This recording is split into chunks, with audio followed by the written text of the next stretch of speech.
তুমি ফুচকা খেতে যাচ্ছ? আচ্ছা ঠিক আছে, চলো দেখি। টাকা তুমি দেবে তো? আচ্ছা, আমার ছেলে ফুচকা খেতে যাচ্ছে আর টাকা দেবে বলছে।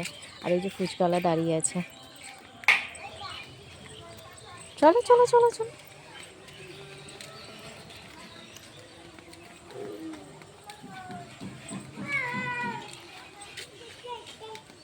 আমার ছেলে ফুচকা খেতে এসছে। ফুচকা খাবে তুমি? হ্যাঁ, ফুচকা খেতে এসছে।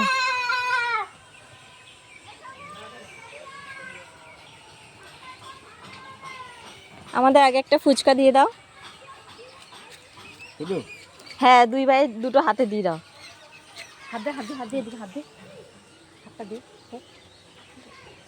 নাও দেখো, ওরা দুই ভাই ফুচকা খেতে এসছে। নাও নাও ফুচকা নাও, তাড়াতাড়ি ফুচকা নাও হাতে। নাও নাও বাবা নাও। ভয় করলে হবে? তুমি যাও না, একটু ঝাল ঝাল করে মাখো। টাটা দিয়ে দিচ্ছে, ফুচকা নেওয়া হয়ে গেছে আর টাটা দিয়ে দিচ্ছে।